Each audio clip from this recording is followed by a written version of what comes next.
होलिये में आस होलिये में गुंदनवा से गाल में सवाले आस होलिये में आस होलिये में जब से चलल बनाया पिचकारी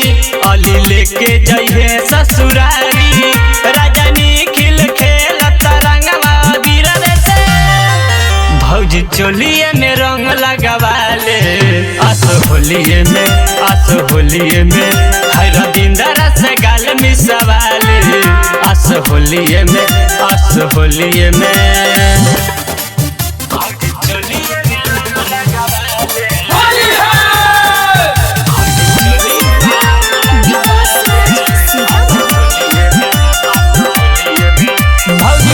तारी झार खूबे कह के सिंगारे अब की होलिये में धके लसार रे खूबे रंगवा बीरावा हम हो लगाइब चोलिया इनकर फार दे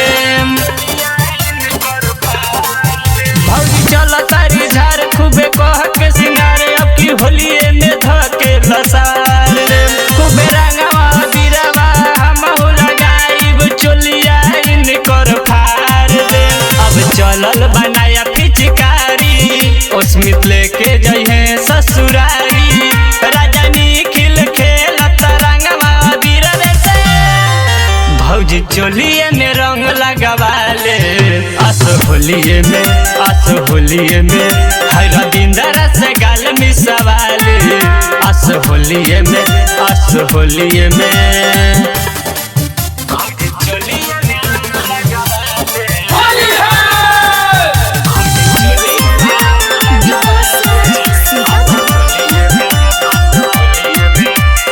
होलिया में भौजी के चोलिया रंगाई करम न तैको शरम हो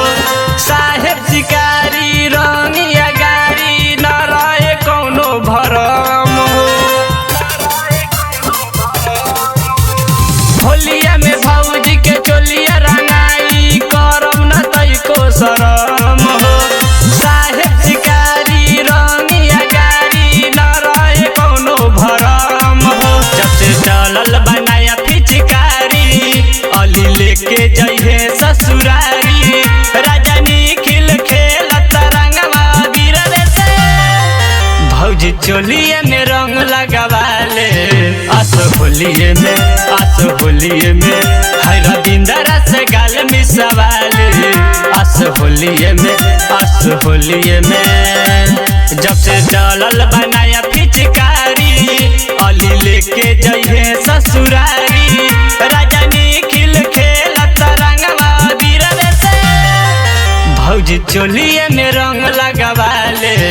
आस होलिये में आस होलिये में हर दिन दरस गाल मिसवाले